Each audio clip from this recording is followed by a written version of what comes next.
97.9 FM TV XYZ NFA Radio XYZ 93.1 FM so Ghana deshe ya mamajo kwaba na ye fida November bosomeng ni da to so eduonu ba ko Kasiebo na ye de erebramo ewo na de emo de twato enen na nsem ye be kwa kofa voter power so 94.1 Global FM ewo ho sharp water crowd Nsuruma FM won krankwanta boem ewo jasikan jinyami wo sampa nananom wa afogo so Western Radio Ewaziama Elembele KFM 92.1 wakpa Zangligi FM wobole VC Radio ni TV wodunkwa no fin Atom Local FM wasa Citre High Radio so ewo bechem Radio SM online.com ni apo 68 FM ewo Virginia USA tune in yawo Power 97.9 Daisy Radio ewo Italy Adam Fopa Radio wa Paris Life Radio ewo UK OPD Radio so ewo UK my XYZ online.com Multi TV Digibox National Radio Channel XYZ so Kasiebo inam ho Facebook ya Power 979 Power 979 TV XYZ Ghana Radio XYZ 93.1 Shaman Potem ya wanyansa Po FM so get to a radio ewo Kwanta South Oti Radio so ewo Dambai Rich FM ewo Sinfo so Wimpansa Pawudi FM ewo Pusiga Sunset Radio ewo Bibiane Trinity ewo Bogoso Anapoa 105.1 ewo Ahafo Kenya se enefe nyiwasi radio so ewo Kitikrache wo munyina Kasiebo yi wongase muni ebedimu akotembi eni Nano ada kwanhia si ye 9 months for kan ho bi ema bako eto na nanom ewo sie do no enaso ye hwe my Ghana yensase na obo ade ne pede ache ye so woni asrafo mpanifo abanan akopiem abusua fie ede ya konsem akoma abusua Ghana Mampeni John Dramani Mahama ene dey wapaw eye $50 million sika botinga ye de beboa nsumunam ye behwe se ye mbichis ahoro ebetew ene fe ye gwa ho nyina ebe ye clean wapa ho tama na national security perifo nei womo eguso ya wom etokasesa ne be ya my Ghana ye betimi abo ye ho ban ade afira bonefosem ehu a police fo etu anamon bi se ne be beboa e bronya yerikomu no na ne ma betimi akonkan enti police dom sa hene ahyese fitisa brede rekoi no a police fo ahumujede ebe yeden na wo my Ghana police adom no won so wani abrede nkrata betu dwa kire se owura bia anase mrante kwa bia nanam social media so a wo mu di cigarette bia makwada ketwa ya ni fie ni kura be abaye mfie mienu di komiensa no mrante no animanum ya Ghana police panifo kire se wo mu ehwehwe wo mu sansem krona mu no gender ministry akaseti ayedi mu kiremu ebemamo Sanso ye bebawramu ewo ensem ahodo emu bowramu edom dodo no emu ewo my Ghana mrahye bedwafia wode asodwo ekye enei Ghana mampanyi His Excellency John Dramani Mahama bibia odo ho behyemu galamse tuomu se wo ya ban mu panifuo se wo ye hwanwe mra no ene ubedi Don kuma womo Ghana mrahye begum ena wode sobo abo aye wonuanu majority fo womo se anti LGBTQ bill no I say womo sabotage se de ba bepuem e wo Ghana parliament wade kokobo ye mu odru akọ ama ahyenkafo ni titiri womo nkramantami emose mu a ahyenti ade no edru anwumira mo hyeda bapa etutumu no munya hweye sanse mpanifo saso mu a ekwan omde mbefa so no enye kwan ketwa ensem afufuru bi kayi no mo ho ena yede erebra mo se Kasiebo anza na yebekọ ensem no mo ankasa no enyimaku yi wangada romanti ene yeti ha Solak Natural Clinic for one was yasne wa Kasiebo emu enu achi Let's Talk Educational Consult Madam Time Bomb was bre nefu abofra ne bra no meje enwumasua mu nimde Spanish Garlic Mission so eye drama pa wonya bi na nom a ebeboa manipadua na nya hoden Haxa Mesha ene capsules no was all satan for enu achi Ostic Real Estate was beje asase a manso bia eni ho Power Specialist Herbal Hospital wamo so ekramu bi Ruta Natural Product no wamo so akofanu papa badwama so Little George Health Shops American Church said Drobia ya wopena waba wonuma kache medi Moses impanifo so chese emema madwosom eno homomre prostate yade no betu asiama 3P garlic mission so eye droma pa mensa ko mensa kadwumade no eguso ekwaso Bermuda Games no eche yebedoma suko na yedimu enche mono asom enwuma kwani de doso pa MTN free after one wonum nyina aso yasne ewo Kasiebo emo yani age pani anwumre esomwo Edia memeje so da chehima akosia oforiwa amanfo mene Akra Kofi Dako nsɛm no emu nkyerem ankasa enen Ghana mampanyin na wabo amane erekyerem sɛ no mangana yensumu na mu nsɛm betumi afa ne ntamapa ifra na efe yagwa ahoro nyina so ɛho betew efe beaches ahoro nyina so yebeprapra hɔ na ne ma bekonkan niti no aban ade sika botene be sɛ $50 million ɛna sabre ɔde behyɛ mu a ɛne dei ɛna wɔn apa ho entema Yera John Dramani Mahama wɔ bra rekasa wɔ National Conference of Chief Fishermen and Queen Fishmongers ewo kramanta ma otuem si abang aye na dwene sei obenam sa botai so na boya ma ensumunam adwuma won a wo ye bi no won asetire mu no ene ma bekoso ye ede ama won. This year 50 million cedis has been allocated for procurement of outboard motors and fishing inputs for fishers and fishmongers.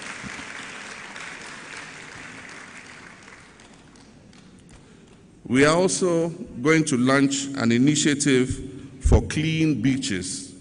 And so the fishers are going to be involved. We're going to employ people to clean the beaches and make sure that our beaches are clean. You can give us your children, we'll employ them to help clean the beaches for us, and we'll pay them a monthly allowance.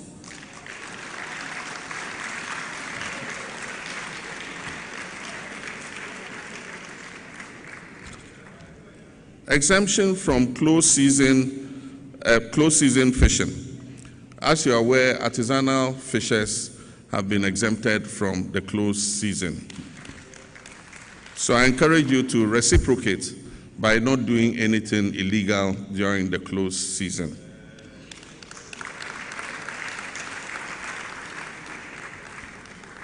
We're also in the process of acquiring 2 new offshore patrol vessels for the Ghana Navy to be able to patrol our shores.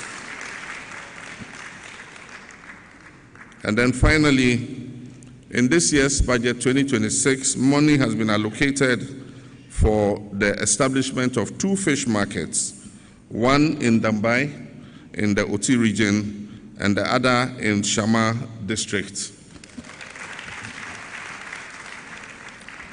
I've noted your request for a fish market in Accra, and I wish to say that it will receive favorable consideration. Ghana mapere John Dramani Mahama tu ansem no so ana ode ofre ekoma won a wo mu yansumu na mu adwuma won akandifo e wo mamu se wo moden se wo nyina betumi aye won afamude na etimi mu ayen e wo yansu ahoro nyina so se ne be nipa bonefo etimi magye hono emoso. My dear Chief Fishermen and Queen Fishmongers, the future of Ghana's fisheries depends on what we collectively commit to today.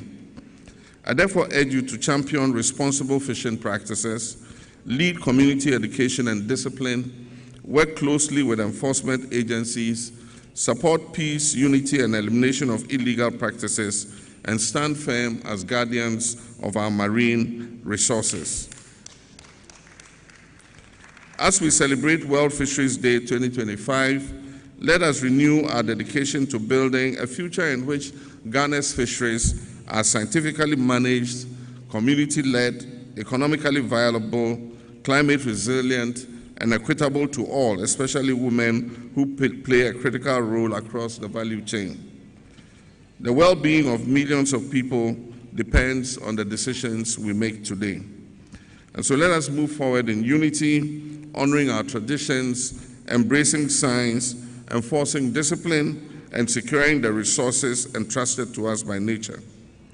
Together, we can develop a thriving, inclusive, and sustainable blue economy that will nourish our people, strengthen our communities, and protect our national heritage for future generations to come. It is therefore my great honor to declare the National Chief Fishermen and Queen Fishmongers Conference duly open. Enwachi ga manche ni king taki teko churu a otosu ebien edumedino ase no ono so eka bi no se e woso mamu ni nyinara yemfa ye hu si one yehwe se yensumu nam no yebetumi amanage ni ye na eba ne sa apomodem sem ebetumi akonkan. Together, let us bring back the zeal of collective responsibility in the management of our fishery resources. Our gathering today is a call for action. Call for action. Call for action. to reset the fisheries industry is not only the preserve of the chief fisherman and queen fishmonger, but rather a call for stakeholder participation and engagement to preserve our traditional and indigenous culture of fishing, merging with modern scientific approaches to protect our marine ecosystem and discourage the forms of illegal, unreported, unregulated practices that have destroyed our fish resources. This transformative agenda of resetting the industry would demand promoting compliance, safeguarding traditional norms, supporting responsible use of marine resources, and to safeguard our future prospects. Distinguished ladies and gentlemen, His Excellency the President, this conference offers us a great opportunity to right the wrongs and forge ahead with the goal of preserving marine life, ensuring a combination of international agreements, national policies, and individual actions to combat threats like pollution, overfishing, and habitat destruction. Key strategies including establishing and enforcing marine protected areas, promoting sustainable fishing, reducing pollution from land and sea-based sources, and addressing the impact of climate change. King Taki Tekochuru out of Swebieng Oyega Manche. Yet Kasiebo no eso nanu kwede twemu ena yete sa kwanhia biasi ene yenkwotie a na chese nine mosofo a abanya pa wom se wommoa na wonkutie afomagudie so kwambone so a ekoso omai emo ya srafo no ena omu bi enam kwamu a wo chese oboase airport area honom wokonya kwanhia ya nam so ema bako eto nananum wo siedo a emu mako be nine so wonum eprepra yensem ibeto dwa eno ada so ye hwe omai Ghana yensa se no obade ne paye ode ache yenso wo mu de nkrata batu dwa wode ya konsem koma abusua wonum ahwere wo mu edehye ene abrantie so dani kama ya wogira ne nan so ene se ne nam akwanhye so a woto nananum e wosiedo enama ne boy yensa aka kire mu a ahweye panipa ye oda no worumanyafo Emmanuel Amakofibu a woni asrafo mu panifo bi abonan akopie mu ewafo aman ye no ewo nkramantam ya emo srani ya wofa mu eto nananum ewo ensia dui eye the late private Safo Japan ebusia fie ene ebusia kobomu asum na wo de yakonsem emu adrupa akọ amabusia no ormonyafo Emmanuel Amakofibu a echirem se asem no asi ye no nanka ahye ye no ni Ghana man nyina kra no yen hwedi mu se bekọ ne sa ne mama ba ne sa de a na chese wode yakonsem kese pa ene ekoma busia ochirem a emwa bi esefota bi a wasa ban no ede so abusia no asene ewo ayiyem mututue ne nyina no aban no behwe ayene sa pepepe njidi entina sebio uji nyamidi no na osi bibia besi no yemfa nhye ne nsa eno nko anti ena me beka anope ya kire mu se se njidi ye peye nua no wa no because wa bobra ye wasasi so timi minim se nyame agino awa tu me de nchia kese pa fi president Mahama ho na me de say you ai private Japan onko babra fun no ko amagana no ko se ne be ya yensuo ni enkwaye bibia be bon ban di se ne a so ya peni aken enumnyam bia ese ye de to ho hihye bia ese ye na ese ye so gina omame ne abusua achi ye be ntimi pese mo shedin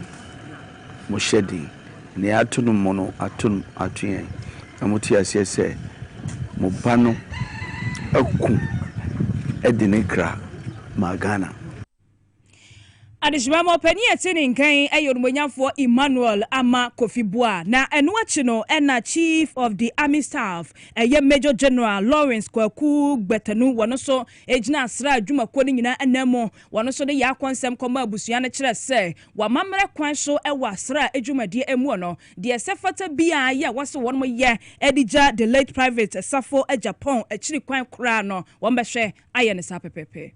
So whilst we all mourn this untimely demise and express our condolences, I wish to assure the family that the entire Ghana Armed Forces, of course the Ministry of Defense, will accord Vita Japan all the necessary courtesies in preparation. Way a Major General Lawrence Kwaku Betanu and Adishmama Yatinin King. Yagusu ejina bambo nyuma nsem wesan se police dom sa he Christian tete ye hu no amane bo chirem se fiti sabre kopem se bedi bro nyane nyina ewie no wa brasa police fo nyade se obema kwan so bi beko ahomije emu eyi ensem a eye police panyin a owo Jamestown ano ne den ede superintendent William Abisa ode etu gwa chirem se eyi yanamoto a IGP se oritu se ne be beboa bambo mu se wo bayiri mu pampen na bro nya ye bekomu yi no ebekwa ko ba se yen konti se bribiboni bi esi no de nsemi tu gwa brown nsem twerefo twetwe nkomo e wa namon a police fo woritu se ne be abro nya yi ye betimi edi no wo bambo mu semu. Our operational order for the Christmas festivities, day and night patrols as usual. Every year, that's what we do. I'm even here to inform you that the IGP has even banned leave for all police officers. Police, we are preparing seriously for the Christmas. Superintendent William Ebisa, a Jamestown Police Commander.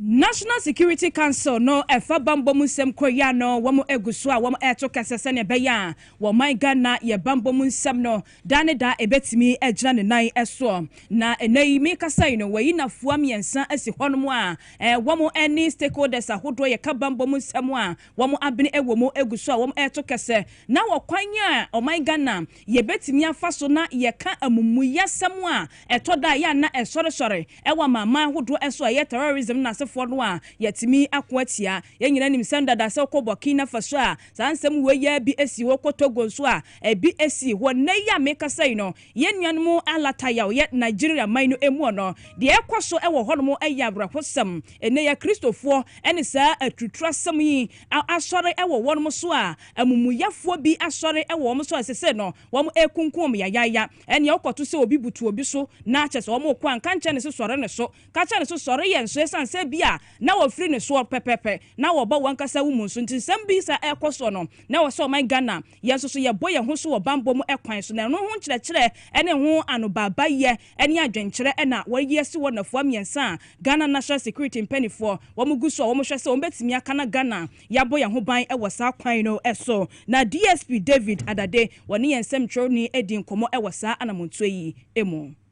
I propose that there should be a ministry. For example, let's say Ministry for Preventing and Countering Violent Extremism and Terrorism. By so doing, when you create a ministry, separate ministry, this that can be sent down to the local agencies, units, and all over the country. If people are facing problem of that, so they can even walk straight to those units, lodge their complaint, whatever be the case, then we can even tackle it from there. When you have ministry, separate ministry for this, then there will be some kind of allocation, because the policies have faced financial challenges. How can you address this? Is to have a separate ministry of which, when a budget is being read, they will also be taken care of. It's the reason why I propose this, that there should be a separate ministry for the policy.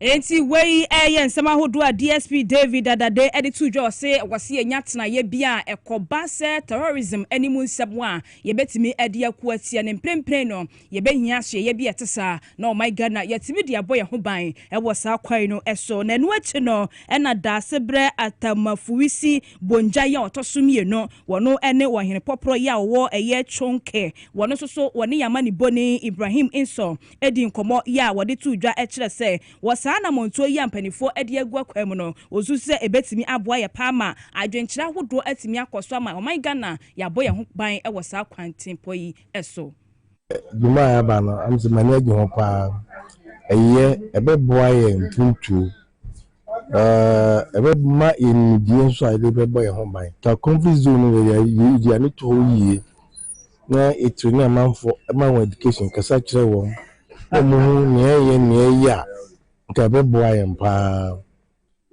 we say omuti group bi ana so omuti ministries bi kwa party bi ba no on fan ya adwuma na tosin but utoni nipa no ma mani ndie no dia de biara eya adwuma nipa no timfo se nka mutuni amanfo no ba bia confusion no no mu hu wo left and right Anishima mo pani etene nkan wono da sebre atamafuisi bonja ya otosum no na yate ne nkan said ye be ya o my Ghana terrorism ye betimi atwe ye ho afiri ni titiri wo se ye mboda ne so no ehu hia ese ye bambo no yetimi ayiri mo ya kotela pasakakra kotela pasakakra ya wona say ude ya metre wo chire pasane otiebia hono amkwata hono no ya kotela kakra yenja Kasiebo no so no yenko ensamfufuru emu Ghana police adwuma ko na manebo ayensa ka chem se wo mu se wo hwehwe nsem bi mu ne adantia wo mu se wo ngehu se abranti bi ekuta cigarette pa anase se ye den yenim na mo wo se wo ngehu se abranti ekuta cigarette bi enodere mabofre bi seje na twe kakra na hwe ade amokyere mofre ni o mangana ayo eja police fu se wo ngehu sa video no eti won afiase erehwehwem na police fo amanebo a wode abanom wo se won ho sa papa yi se ne oya o kyera bofrei onye cigarette se oba ni dango se dango yenim ni enti awro kyera ni sa esan se manga na ya mran so etia se mofra ye be kyera won niam bi ase bio ede won apomodin se beto ape no etia mra ye papa enti police fo se ye ne morika se no sa video no won ahu bi eti won afiase a wore ye sa insam no mu nhwehwem insam kroye mo na osuafo no hwe manga na ye afisam so Ura Muhammad Muntaka Mubarak ono so akyerem se yiwu adewe won ahu ye papa ena kamia ye se ama eye nipa bonefo sema eya yetedi wo yemfia huru nyina mu no ebru nkare se domestic violence no kamia se nanse akosoro ye papa titiru ne afa mofra ene mia ho no won se akosoro na otwe mu nyina mu atedi dawo se papa bi aburo ne yere ena wi abre nso no eno nso sa obi nso akokum ni ba ne babia sara na se nipa bonefo sem ofie no akosoro ye pa nti opani chem se won so won ahu a ye ne mo rekasa no o se one asoye wo mo hwe mofra ene oda se ne ye di hu sem so ne mia hu sem ebeka ba che mo soafo oda sa asoye na no ono abo Agnes na mo late o se one no beka ba che mu se na ebeye na sa de we won ape ano epuma sebre ye ni di akiri ne empanyefo beka biara ne be fie mu ababia no ye de mu nkire mu ebe ma ye ngatifo ene fe ahwefo Anishmama yentu aso wasansem kroya emwe na sade video no ebeto dwa ewo social media so no wuhuna na chese oyem ahye pa MC ambet media to so maye ka beye de wo hwa sade abofra ketewa ne mfie no enru beye mfie miensa de wanya beye mfie miensa na mrante akatina nwama hodo beye enan womo edi cigarette ma kwadai se wonhye na kwadai esu na wutimi se wunnim adwempone a na eteche na no nam so amahye ya sure my Ghana mamo fra ye die dada brabo enkan konsom so ede ensema beto dwa ye statement ten krata ababonti a omo kyese die ekoso no entwa ye kura se akwada kete mutimi eye na amumu yesem bi eti se ya na kyese mrante na kamia sese bio adwene biara eni wonum etirim de dikan omu kyerem se o my Ghana emra ya ebo ye mofra ho ban no womo atia so ya no eye Children's Act no 1998 eye article 560 what just said your course no and yemranti and woman busa amrane so akwada ne fa hudie no womo atietia so de ye psychological enempo no eye moral harm ni nyina no emranti no womo abuso ewa akwada no setna emwom etinei asoye no e de atudwa wo kyese animanimu ya said your my Ghana process adom no womo so asom womo kyese womo yemu hwehwemu na entempara emranti no a yehu womo ewo video ni mu a na womo ye nyambra sam etesa no womo hwese ombechi womo na emra kwan no said de sefata bia no yemfa wonum emfa so ne yentwe womu aso na kamia se nansan kamia se nkwada mu ya ekoso ewo Ghana ha se ya yaka ho nsem bia na so kwa na ekoso eti obi nim ne yebeba a umbetimi acha kwala ketwa we yegina ho edi cigarette ahya ne nsa eso wontwi nkonimu eti sadia posifo ani abra omo kire so omo hwe mrante no animanim ya wo nya ne sa pepepe na wo emfa mra kwan so na so ye ne so wo so ani guso edi akira wo hwe se abrante no ba bia wo se edi ne kodru bia no wo betimi ahwe atusa anamo no wo nkire no wo fa ne ntum nko de fiase me nya no ayi bia emia ni mofra omo ye vulnerables and wanga wanga didem persons living with disability enti wanga wo be ye won sane babodi fosem no ye nkire wo ntum straight up pepepe ye nso so sansem fono so wo mam ye ntu Kasiebo no so na ye nko nsem fufu mu dia na dom kuma wo mo Ghana mra hye begwam ye mini micro minority no wanga ka wo ho ogusa wori kasa aidenga se mo wosi wanga hu se kamia se wo mu nua no wo majority side no LGBTQ sabi sa mra phone no on se wanga hu se majority fa se wo twentwan won nanga se ye beka hu ase wo Ghana mra hye begwam osofo ntim fodwo e minority wo mu baako ono no de nsemi tu gwa wo Ghana mra hye begwam ade mu beka ya na atwe ya mu em se brada no mpo Christian Council for Kopo wo mampanyin atenai ena wo ko boss ansem no so ena His Excellency John Dramani Mahama o say 8th parliament no etwem 8 years mo ntimi anya ho hwe akufado o mo move every parliament bukra mfama bo no John Dramani Mahama de o de rechemu nsema samba biom say ena se parliament fu debate wo ho ye lane no wo debate wo no wo wia wo de brana o de nsa be hyase na bayemra wo maimu na adenti na fedi mu yujujensa nso ntim fodwo o se dom dodo no kamia se wo mu twentwe won na ase e wo sa bill no. Mr. Speaker, and it's been 6 weeks since the Human Sexual Rights and Family Values Bill, Private Members Bill, was featured on the order paper. The next day it was removed and some disputed reasons were given. A week after, the Speaker of Parliament gave a ruling very clear. The records Hansard captures it that nothing prevents the bill from being laid. It is 5 weeks from the time that Mr. Speaker gave that ruling. And since then, no attempt has been made by this House to have the Human Sexual Rights and Family Values Bill to deal with the canker of LGBT devastating our norms and culture in this country, threatening our family values.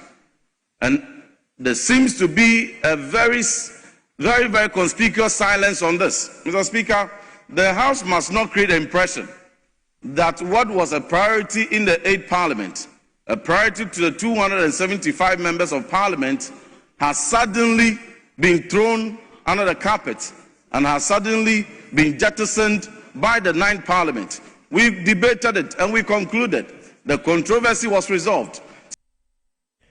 Eyi eyora intim fodwo oka eyi minority ho e Ghana begwem obies anu na dom dodo ba no dani Mahama Yarega o se hwe intim fodwo yi uri osofo ekufado time sa ahonde mwe na tsa na uni bi na wa yedin untimi nkasa intim fodwo ye ka LGBT munzema na wakoda ye boso a ye mra asin south a o se da bi mi meka hu asem enade wanya hoden intim fodwo Mahama Yarega. My honorable colleague, Honorable Ntim Fojo, even though in the 8th Parliament, I really didn't see you actively involved in having this bill passed. I know you were a sponsor of the bill, but as we considered it, I didn't really see much of your involvement. I didn't really see. If you recall, it was my committee that it was referred to. It was my committee. And then I didn't see much of your own personal involvement. And so I am surprised that all of a sudden you think that this is an urgent matter that must engage a priority in terms of the work of this House. And also, when we were all putting pressure on President Eye majority leader Mahama Yarega. Oh, we the man no sense of atena siboko aku. Na yera Mahama Yarega watwa so ekyerese galamse kunyan e wo Ghana hapa. na yera Frank anodompre wono ena ye minority chief whip ene mrahwebedwafie ho ene ogina simpie so sanka beya enka na watwe bia no wosoafo ye ohwe yensase ene obade ne peye ode ache yenso yera Emmanuel Amakofibu a wo mrahwebedwam no o mebrifi mrahwebedwa no efa foma gudie tu ekoso Ghana ha ne ko no ne ho hyehye no aban ne de agu akwamu ene ehwana montuo no na watwe bia wo mekere mrahwebedwa no pempenso a wono madresa nse wo hwe yensase ene obade ne ode ache yenso a esai dodo ewo Ghana ha se ne no ena yewura mahama ya regard to dwa ya watch se wo kon ne dia ban ni nyaaye woguso a wo kopa de na no wo ka to dwa ewo mrahwebedwafie ho na to apeti wiase mansa nyina Ghana fo nyina so ati bi se NDC aban ye teso Ghana mampanye His Excellency John Dramani Mahama sa wo ye government official ne beto dwa hwehwemu kire se wo tu fo magudie kwambone so ewo Ghana ha se ya aban ni won so kra emra kwan ne se de tie bia no ene ebedi. Today, any government official found to be aiding and abetting will be arrested. Any party official, no matter how high, whether you are at the national level or you are at the regional level, if you are caught, the president will not say anything. He will allow the due process of the law to deal with you. A mere allegation against you is creating a problem. Even a member of this house who is alleged to have obstructed the enforcement of the ban was arrested and arraigned before the courts. So I can say that when it comes to the commitment to fight Galamsey as a menace, the track record of this government is unparalleled. So we are ready, and we believe that you are mentioning the name because what? This government has taken action. Unlike in the past, when certain regional chairmen were known to be openly involved in Galamsey and government appointees, and even the minister wrote a report and nothing happened about the report, and journalists, videotape people and then exposed it and nothing happened. In this government, just bring the evidence and this government will deal with that person ruthlessly. Wey ayormonyamfo ya wono eneda edomdodo no ano ewo mamu mrahwebedwafie yewura mahama yarega na yate de nkachi wo kiremu aban ni abre papa wona wo so ye hwan yi o wo de yama appointment yo wona wo si hi o wona so ye ohini o base wutufu magudi okwampone so a aban no woni ubedi ni se nyonyonyo enko base MPP abreso a Professor Frimpong Boate report ya wode ba ye beda adwaman sentwefo ye domu bomu a wo manfa report na nye hute ewo Ghana ha say NDC amanyoko ne de won be hwe e de ayadwuma na no achi yewura Frank anodom prensa mu anu oka na wo hwe ni mu se nka so ye no ye hwe o man Ghana yensase na obade ne paso beba mrahwebedwam na watwe bia kra no enkyeremu efafo magudie to ye ekoso Ghana ha wo de abeda mrahwebedwa no say de oka no moma yentie bi. I wish to find out, just for your clarification, with respect. So on the Minister for Lands or the Ministry of Lands coming to brief, what is the position that this House is adopting? Is it the case that we are saying that he can come on an inception of a question or on my call that every week he should be here once? What is the position now? Yera Frank anodom pre na yatene nke wono ene minority chief whip eno no nsa wo madroji mrahye bedwani eno no yagusu wo Ghana mrahye begweme esante dom kuma ba no dani eye Alexander Penyo Markin ene densi wo Ghana mrahye begweme wo de ojabi etuni chomu ananye gori kra esante wo ribisa ni se hifa ena Kenneth nanaya kuntunkunu go furiata akoshe esante omanfo beka ya afi we ahyase na abanfofo ba ye won afia sese wori ye eya abangdida no mpanyefo won adwuma wo be ye no emu hwehwemu no ekobaise no se wo hwehwe Kenneth nana ya kuntukunu kofuriata ena minority leader Apenyo Markin edi boshense mi bai sabre no mu se ye hwe anim se ogefo bosome ni da beto so do awotwe afi mu no babi biara eya ofuriata hye no obeba bebre omamu na ye nga ye nsem hwehwemu esanse ye de ntansa bi aba no se bra obaye Ghana young photosanfo contract bi akoso ewo Ghana Revenue Authority and Strategic Mobilization Limited SML funtem no otusu se opani ne hu bon wo mu ene efeni ma huru pi National Cathedral izu na ka hu bi ye pa na wo de santansa nyina ebo opani ensu bepe ne oje wori hwehwe kanoforiata wo hu na kira kwan ye na no ena eye local government minister Ura Ahmed Ibrahim wori debate wo parliament on bisa minority leadership Kenneth Nanaya Kutunkunuku Owe. I need us to solicit an answer from an honorable minority leader. He gave us authoritative information that by February 18th, the honorable former finance minister was going to be in Ghana. So I'm saying, where is the former finance minister? I thought you were going to tell us his whereabouts. Ministers of finance who have occupied that office after their tenure, they remain in this country. Where is our former finance minister? Where is the former finance minister? Where he? Kasonga Kano.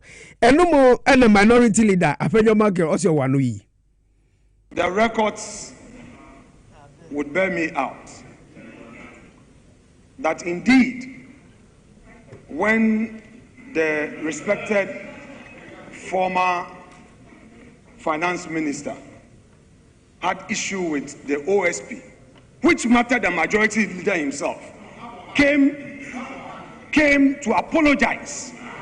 He used the dispatch box to apologize on behalf of government for the mishandling of the whole matter.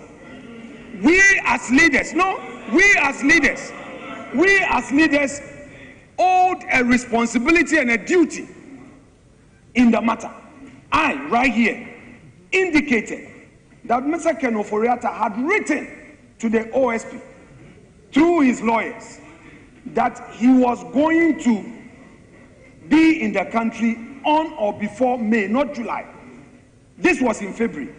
Mr. Speaker, in the letter, Mr. Ken Ofori-Atta again indicated that he had been booked for surgery. When the time came and his doctors further advised that the surgery will require some healing process, Mr. Speaker, he again wrote, this time not only a letter by his lawyers, the letter from his doctors. Enti a minority leader ora Alexander Apenyo Marken o say mrahye begwani madechia won ewo efutu enwachi ena ne nua awo majority side Mahama Yariga osi jai ne awrekiga say Isa MPs no omo Isa Ken Ofori-Atta ne wo dodo no Isa ne wo mpese wo begia tum ne mu wakasa kasetia no Mahama Yariga say on minority leader nya adwene. Giving an impression that members on this side are insensitive to the medical condition of Ken Ofori-Atta. That is the impression you have sought to give. Mr. Speaker, Ken Ofori-Atta was very sick in this country. You could see the sickness in his face. By that time, it was sweet to be a finance minister. It was sweet to be a finance minister. In spite of the ill health, he persisted and insisted on remaining in this country as a finance minister. How come that suddenly, because today he is being sought after by the law enforcement agencies, he cannot live in this country and is claiming illness? He was sick when he was finance minister. Mahama Yariga, a majority leader. Adishmama Yatwa Kasiebo so na yanko ye nimu na omai Ghana oba penny ya wodi kan first lady Mrs. Lordina Dramani Mahama enei watu anamo wone ne Lordina Foundation no akwa boa ama hwehwe se enwumasua ebetimi afa ne toba papa bi efra St Mary's Basic and Junior High School ye no ewo college no nkamantam yi emo wone adisuafo no akakobomu ene school mpanifo no akoye ayayade Shronkon Ediama adisuafo se ne beya wo nwumasua no ebetimi akonkan niema ne akade de kyerade eboa ma nwumasua tumpon no watu ho na mo no meka say no ene scholarship bi mako adehye mako beye adue no ya wo mo eye ema wa mo scholarship a wo de eba beboa ato wo nwumasua eso eno ati no wogina so de afuto ye mu odru koma adisuafo ntitiru ema no se abribia wo benya kokudre sanse toda eya na enyiyimu ni ase ekoso ewo disuafo ema emu no ya na etoko nkan pa na wode ho afutuo koma wonu mu se ne be ya bribia oye oba na oye disuani a ubenya kokuduro ewo wana montuo no nwumasua no emu se ne be ya dan koma bi no okra betimi ase wayuom ne mpo no kra no wodaachi ebetimi awie peye na wone Merck Foundation ene ka wontuma bobu a scholarship yi wode ma adehye makomako adue no ya wono mo eye emayi na headmistress ya wono eda school yi ano eye Mrs. Patience adi wode nsem etudwa wo sadwumadie yi ase. The First Lady, Excellency Mrs. Lordina Mahama, through the Merck Foundation, visited the school today to interact with the girls and then distribute some gift items to the girls. This visit today, which we did not expect, has really boosted the morale of the students. And we hope that it will go a long way to build a strong relationship between the school and the Met Foundation. That's not my first time seeing her, yes, but seeing her physically, you've been seeing her on the television, but seeing her physically today has really encouraged us. And as a girls' school, I know most of my girls will be aiming to be like her, will pick her as a role model. Way a headmistress award St. Mary's Basic and Junior High School no work Coligono and Cramantami Emon and what you know addition for been so Ekaside Yasada Eko Emma First Lady. Today was my first time seeing the First Lady, Her Excellency Mrs. Lodina Mahama, and I'm very happy because at least I can brag about it that I've also seen the First Lady. She talked to us and she also gave us some gifts. Today, what happened there, it really made me happy.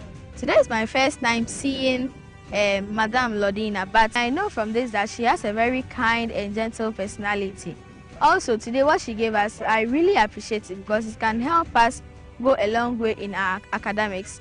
And I observed that she was very humble, she was kind, and as she was going, she was smiling to us, and I was very happy about that. We were given exercise books for writing, we're giving pens, set squares, protractors, rulers, we're giving water bottles for drinking, we're giving snacks like biscuits and drinks. Thank you, Lodina Foundation, for giving us these items. We are very grateful. Enti wey ya disuafo bi a womo ewo St. Mary's Basic and Junior High School no ewo Coligono and Cramantami emo and I say womo rebrofo sha ya womo eda First Lady asi Coligono fuka brofo manuate ma church for ya de pa nti satawale to nyom no de Coligono fo ebo nyoma Coligono ninja so I know my life will follow. No? Yeah, you get it. Yasumi live for Facebook or Power 979 FA TV XYZ Ghana. Na de yara Agricultural Development Bank. Sikakrabia. Womo hwekwa fo won dada yedi hu ensamso. Womo ne enyumeku foforo bia ka ho anase bank bia wom so wom den ade Development Bank Ghana. Ka ba kire ma won ade niama akoma Ministry of Food and Agriculture say afi we hwekwa fo da ye be cha womfa no. Wom so ade kakra wom woni a wode erebua amapoma checheku awa manebo into aso.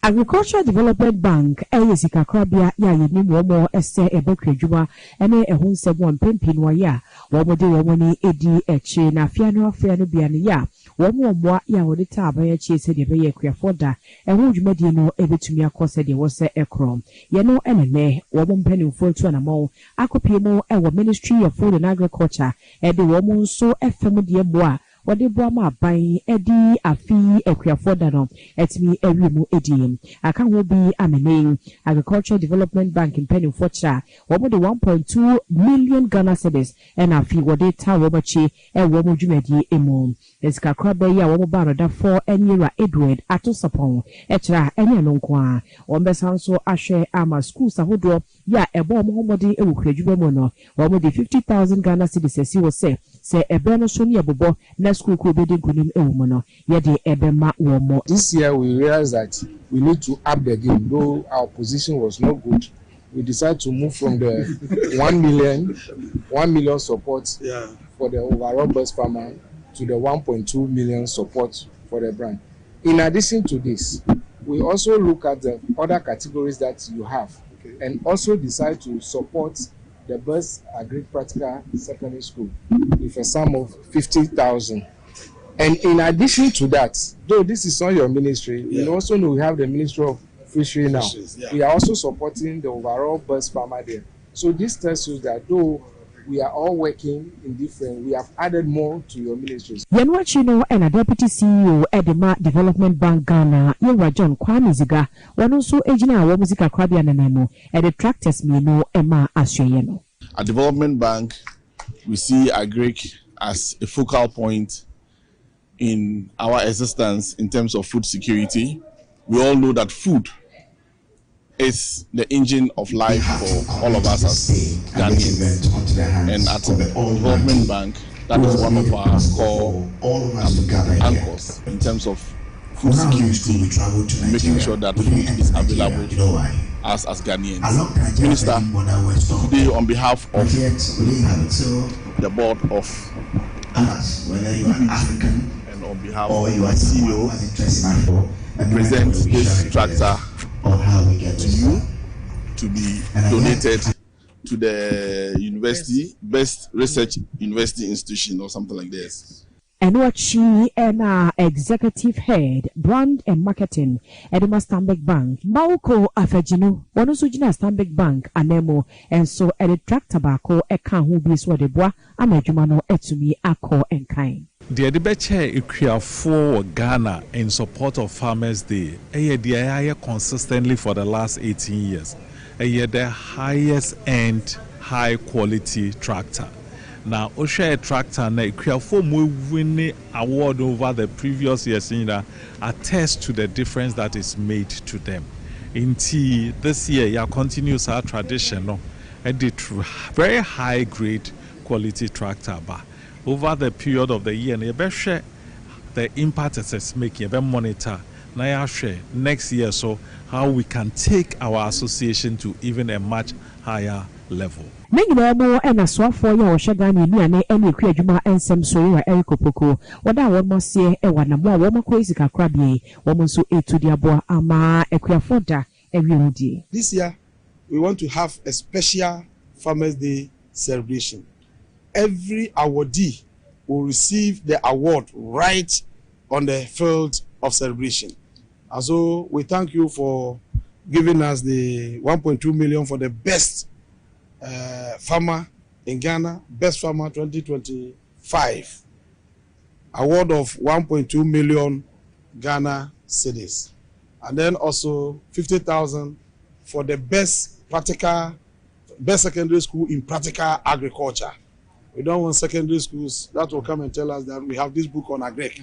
We want those who are on the field working. And then also the award for the best fisherman in Ghana. We are most grateful. Donations net to us, Masino Machinery Ghana Limited, NFA Enterprise Ghana Limited, any crocodile macheting so, Eddie Niamani Bisaso, Ekoi. Sino Machinery Ghana Limited, a Jumeko, Yawomo, Ewo Meimua, Wobo Bie said a baye na eba infidia Kasia de Juma, El Miamia Hodra, or mine Benya be na woman so bois said a baye, ye queer for, ya, Ebebo one mobile so Yamia Dumwa, Boya Bosmeda ye tosso in Nomono, Wobo Benya Kadia, or the Baye Juma, and Womo Infudimo. And I'm so be Amene, woman so Edia Doyaba. Whatever boss said you pay na at na yene jumeti ebetumi akonkan eno nti wo mo ede house sahodwaba ya wode ebeboa afi tractor and afi CX trailer and a plow hodwa ningina wo le buy so de babeboa ama farmers jumedi no akonkan. General manager Edema Jumekwe Johnny Jang na one ezentro ekasaiwa commitment to our support for the coming Farmers Day, show our support for the whole nation. This one little support, so I appreciate this opportunity.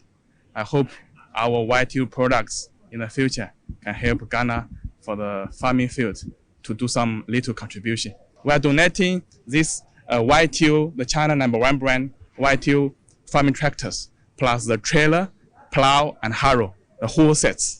Yanwachino and Interplast Company Limited, Yeni Womose, Womonso, Eba, Eye, Fidjuma Hodo, Ewo Ganema, Woma Tim Mupa, Womonso, Ede, irrigation equipment, nice, and Yema Hodoa, Yade, Ebo, Yeno Bayeso, Emano, Eye, Yeno, Womo de Bibaya, Ebe said Ebeya, Equiafo, Ebe to Yagu, Womono Bayeso, Amano, Eni the Kama, after Womo the tractor, so Eka, Ede check it to Swa, Nina, Womo de Ebe Bobi. 10,000 cash and 15,000 is 2 drip kit. In the way it's coming, this is for drip kit is irrigation. That's what we need. Like, okay, farmer needs irrigation. That's the most important. See, drying season now, so farmer they need irrigation. They need irrigation, and we support all the farmers for this one. Enemo and a crocodile machete limited. Woman so I want to say a queer for the one one the second and a dog the senti. Womo a crocodile machete and yes a kind of Mako ahinsia 600 pieces wɔn nso so de ba bɛboa ayɛ sɛ ahwɛyɛ no nye n'ɛbrɛ no so a wɔn akyɛ de ama akuafoɔ. To donate 600 pieces of machetes towards the National Farmers Day. 300 boxes or pieces? 600 pieces. So that's 10 boxes? Yes, sir. Okay. 600 pieces towards this year's National Farmers Day. I know this gesture is to appreciate the hard-working farmers in Ghana. And we as a brand, we want to say that we'll keep on supporting the ministry for empowering farmers across Ghana. Ningina Emono and a swafo ya washagani Kujuma and some so ira Ericopoko, what I want was siesta dasia, a bim rebi mocha, sa and yama womodia base, a being Kodini Pabaku for Bibotum, name womo say, Yade Ebema ama Equiafuni Nenyabi, Edia Womajuma. Supportive to the ministry. We thank you for your donation. We want to assure you that everything you have given us will go straight to our farmers to contribute to food production.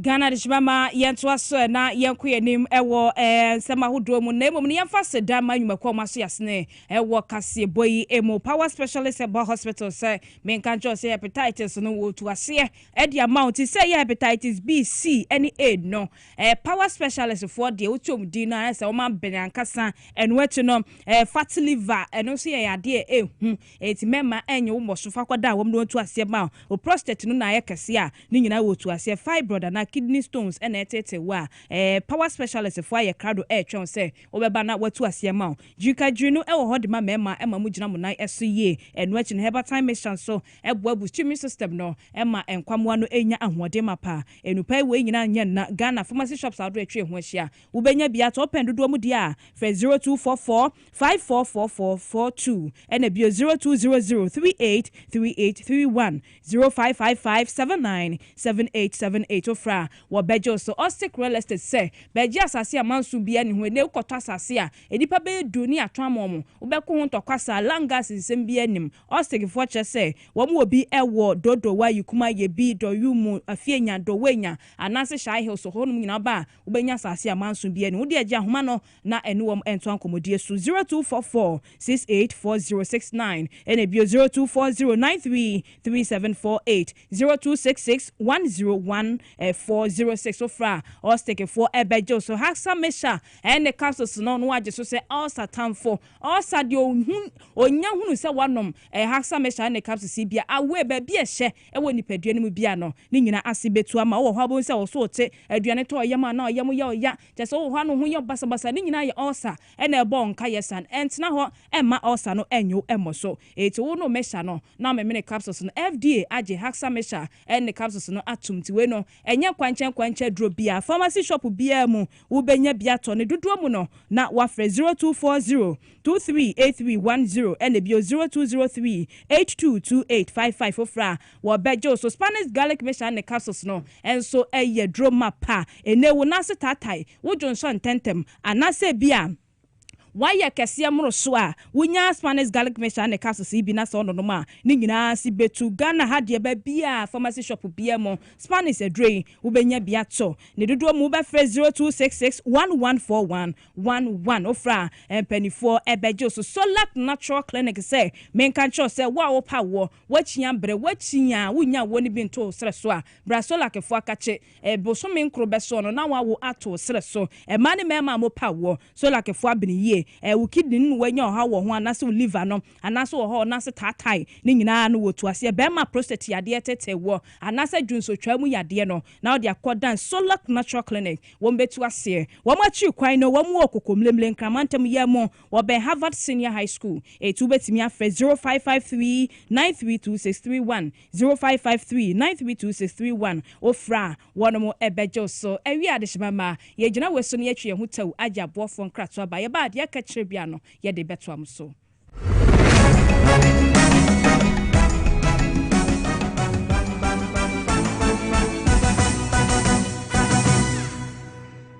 Na ede na ya obayi a oda forma so ne yafunu mu emunumunim. Oh, Mr. Entry, also yare ya titi bi ben fie pi nanso ne yam nyono da. Se me chiro no ahodo amato a me hunu hwe a ebe ya nwanwa. Menyi ni se wato ulcer tamfo Haxa capsules any Haxa mixture yanum bom kotia ulcer no bia ma no anom. Anka ne ho ato no dadaada. Ulcer dro de eno ani Haxa capsules any Haxa mixture. Ankom ni nchiremu. Ulcer ye kura eto ye funu ene ensunu mu. Etumi a wo ye funu ekeka wo. Wo gire ho a enye. Ulcer etumi e ma wo ye cheko ebre a wadidi awie. So how eye ulcer de a compare Haxa capsules any Haxa mixture nanum bom na ho ebeto. Pedudu etu a ko okanshi drug lane Kumasi Dani Herbal Takradi AA Mensa Anafre 02038228855 Apefo abatanya woma won mofra no fo ene mofra woni mfie dumienu enka ho Haxa capsules ene ne mixture Ulcer tamfo edie age adwadie nkrato yi atom.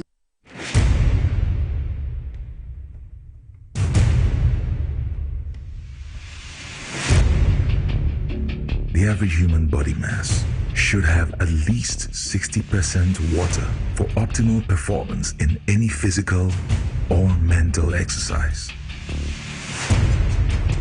We can help you maintain it naturally.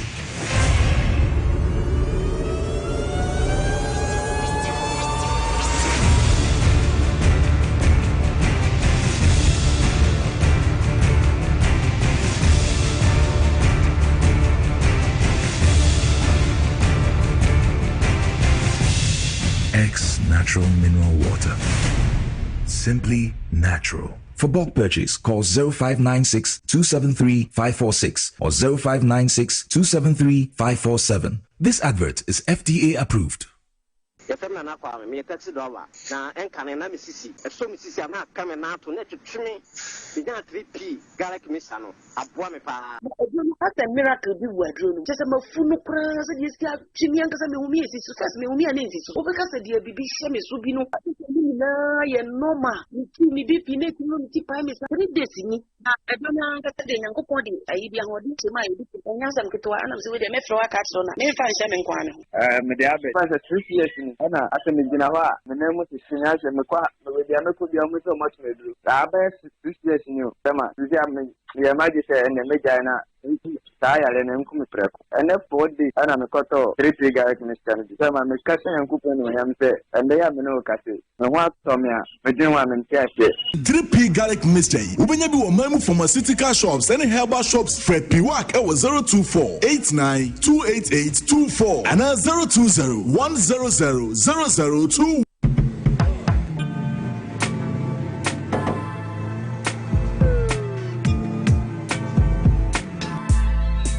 Welcome to AutoCheck Vehicle Diagnostic and Licensing Center.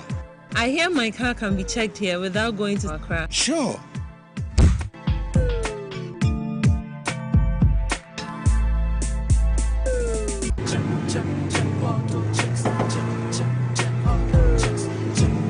Emission, check. Alignment, check. Brakes, check. Visit AutoChecks at Koforodia Aquadrum Road for the roadworthiness of your vehicle, from saloon cars to heavy-duty industrial vehicles. Madam, your car is now ready for the road. Thank you so much. AutoChecks, check. AutoChecks, your safety, our priority. Check, AutoChecks.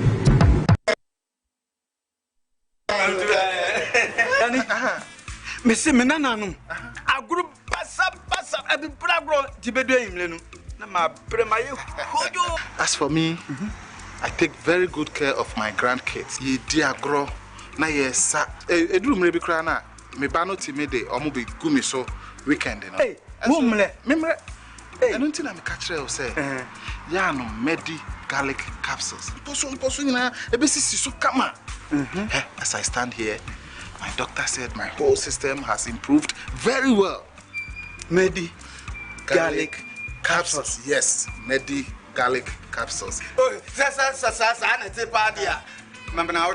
Medimosis garlic capsules. Boa mamoja di nipadua ni mu efurusani ye na esiesie oba ne barima ma hon awodin. Ubenya edro yi bi ato omanyi mu pharmacy store frɛ wo 050-349-4885. Edro yi enya mamofra enye ndi mfie dumienu. Apemfo ene emma emanofo. Medimosis. Who ni how FDA ajidwe di nkra tuyi atum. Hi, I'm pleased to introduce to you Cancer Mixture, a herbal mixture for arthritic pain. Arthritis,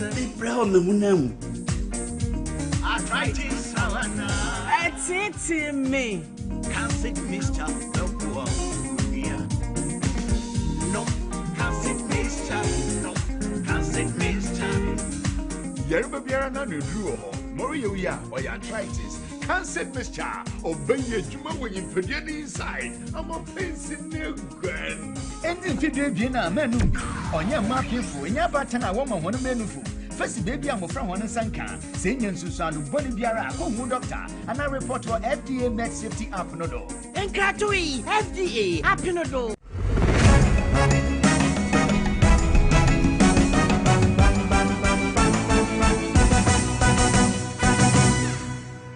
Mama kwa ba mensa ka promo no yagina ya nanso ya star 274 has bo modern tribune obedi sika ya nam NLA one characters platform ne so ne yedi we every ebrem MTN free after one no ba chew se be no benya dodo data no ene fe free cause ni we busiafo ne fe godifo benya nkita wonde no bo modern na dial star 550 hash star 550 hash na fa ho gemu bi na free MTN free after one no unso gotimi enya so emfa so 3p garlic mixture no me pacho aba bo modern ko pebi nato for general body pain ko baby biara yeton edru benya bi ato upedodo etu a lower fred Dr Prince Mototi e was 0248928824 and 0201 000 021 Medimosis mi pacho ye process hu sam ne fe live capsules are odi aba no 100% natural empanyifu age atum baby biara yetonga dudu hono mabenya bi ato betumi afre 0244